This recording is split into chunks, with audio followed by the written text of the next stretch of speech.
Morning student, future IAS academy way to success में एक बार फिर से आपका स्वागत है।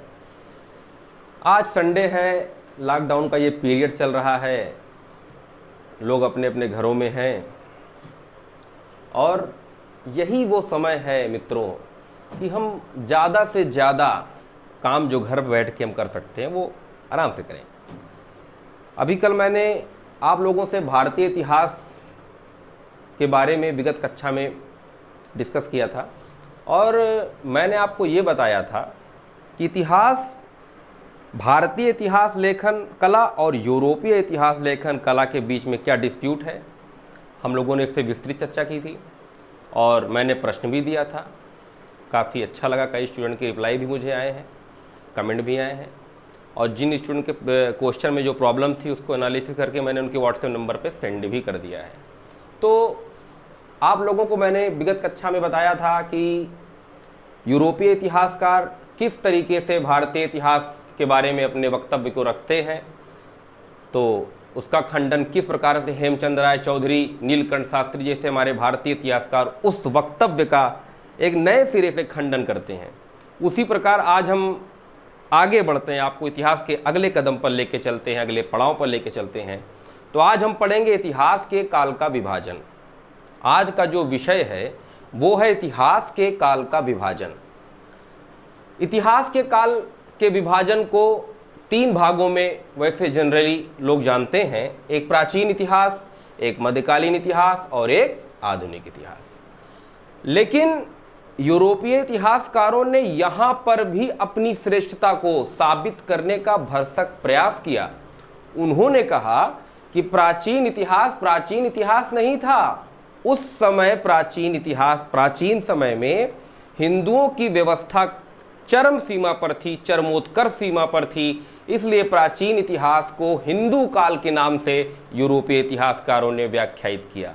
मध्यकालीन इतिहास हम लोग जानते हैं, हमारा दूसरा इतिहास है मध्यकालीन इतिहास।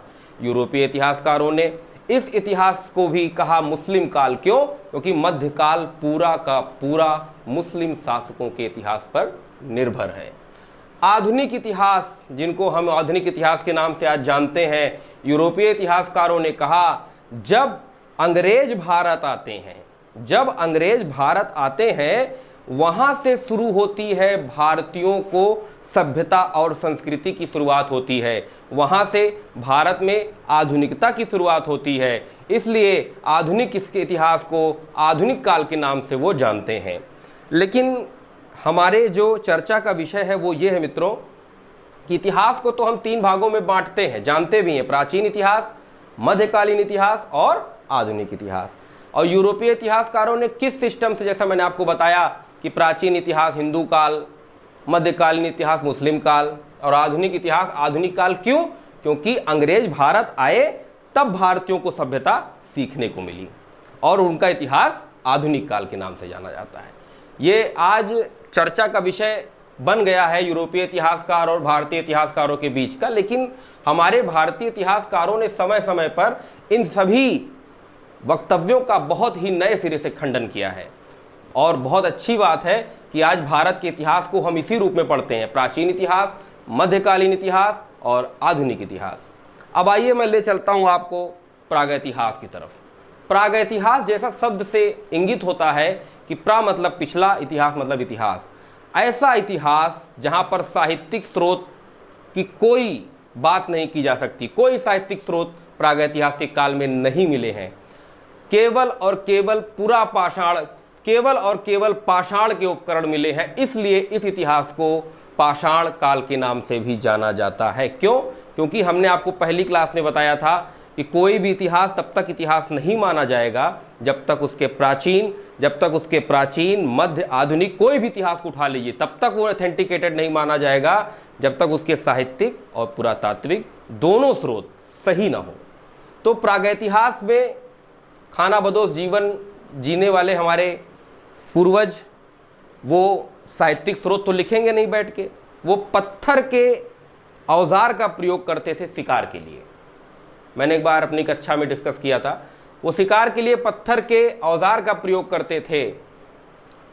तो इसलिए उनके समय का जो इतिहास है अगर हम देखें तो तो पूरे पाषाण, क्योंकि पत्थर के सिवाय कुछ और था नहीं, तो पूरे पाषाण के ऊपर निर्भर करता है, इसलिए उस इतिहास को हम पाषाण काल के नाम से भी जानते हैं। प्रागैतिहास को उद्घाटित करने का श्रेय, प्रागैतिहास काल को उद्घाटित करने का श्रेय डॉक्टर प्राइमरोज को जाता है। डॉक्टर प्राइमरोज ने इस इतिहास के बारे में खोज की थी। आप लोग इसको नोट कर लें, काफी इंपॉर्टेंट है ये। Doctor primrose is the most important, doctor primrose is the most important. आपको मैं फिर से बता रहा हूं, डॉक्टर प्राइमरोज को एक बार आप फिर से नोट कर लें। प्रागैतिहासिक काल को उद्घाटित करने का श्रेय डॉक्टर प्राइमरोज को जाता है। रॉबर्ट ब्रूस फूट 1863 में रॉबर्ट ब्रूस फूट ने तमिलनाडु के पल्लवरम नामक स्थान से एक कुल्हाड़ी प्राप्त की, सबसे पहली बार। अगर हैंडएक्स के उदाहरण की बात की जाएगी तो आप लोग रॉबर्ट ब्रूस फूट ने तमिलनाडु के पल्लवरम नामक स्थान से एक हैंडएक्स की प्राप्ति की। अब पाषाण उपकरण और प्रागैतिहास में अंतर क्या है?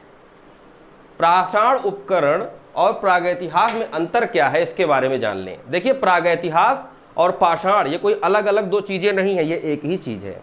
क्योंकि प्रागैतिहास में मैंने बार बार मैं इस चीज को बता रहा हूं कि प्रागैतिहास हमारा जो इतिहास था, हमारे इतिहास का जो पिछला इतिहास था, वो पूरी तरीके से पाषाण उपकरण पर निर्भर करता था, इसलिए इस इतिहास को पाषाण काल के नाम से जाना जाता है। मित्रों, प्रागैतिहास का पूरा जो हम साक्ष्य है वो पाषाण उपकरण है। मैं बार बार आप लोगों को ये चीज बताना चाहता हूं कि प्रागैतिहास का जो पूरा हमारा व्याख्यान है वो पाषाण के ऊपर आधारित है, इसीलिए उस काल को पाषाण काल के नाम से जाना जाता है। अब इसकी अवधि देखिए मित्रों, 25 लाख ईसा पूर्व से 2000 ईसा पूर्व तक ये काल चला है। 25 लाख ईसा पूर्व से 2000 ईसा पूर्व तक। क्या आपको ये काफी लंबा समय नहीं लग रहा है? लग रहा है ना? तो ये काफी लंबा समय चला है हमारा पाषाण उपकरण, पाषाण काल। तो इस पाषाण काल के बाद पुरा पाषाण काल, मध्य पाषाण काल, नव पाषाण काल, तमाम ऐसी तीन काल आते हैं। लेकिन अध्ययन की सुविधा के लिए मित्रों, पुरा पाषाण काल को हम 3 भागों में हमारे इतिहासकारों ने डिवाइड कर लिया।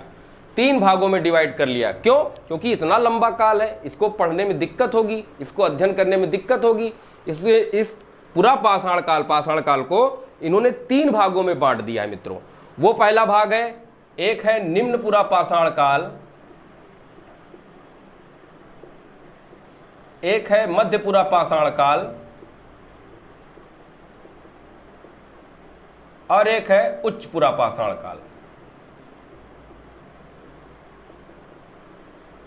क्यों ऐसा किया गया? मैंने आपको कहा कि 25 लाख ईसा पूर्व से 2000 ईसा पूर्व तक चला है हमारा पाषाण काल।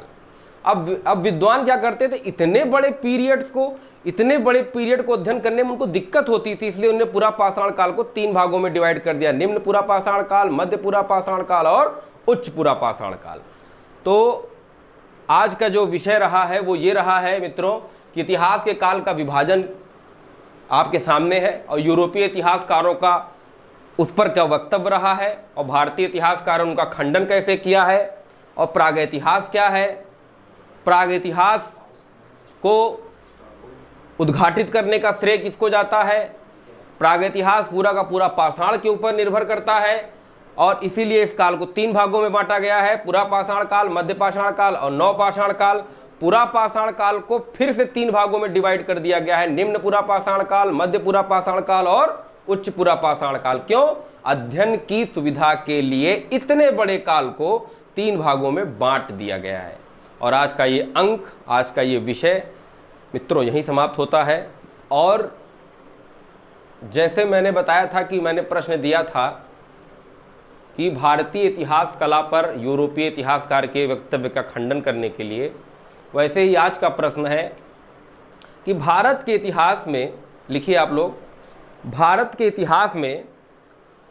तो मित्रों आज के इस क्लास में, इस अध्याय में पहला प्रश्न आप लोग नोट कर लीजिए, भारतीय काल विभाजन में भारतीय इतिहासकार एवं यूरोपीय इतिहासकारों के वक्तव्य पर टिप्पणी करना है। बहुत बड़ा नहीं लिखना है इसको, टिप्पणी करना है कि कैसे यूरोपीय इतिहासकार मिथ्या आरोप लगाते हैं और कैसे भारतीय इतिहासकार उसका खंडन करते हैं। कृपया अपने शब्दों में इसको लिखें। और एक क्वेश्चन निकल के आ रहा है जो प्री के लिए बहुत इंपॉर्टेंट है, वो ये है कि प्रागैतिहास को उद्घाटित करने का श्रेय किसको दिया जाता है। प्राग इतिहास को उद्घाटित करने का श्रेय किसको दिया जाता है? ये प्री के ऑप्शन बहुत ज़्यादा इंपॉर्टेंट है।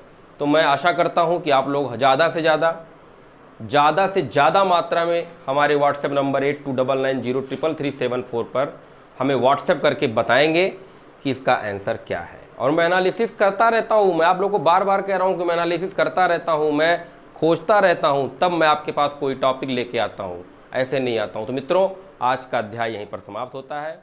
बहुत बहुत धन्यवाद।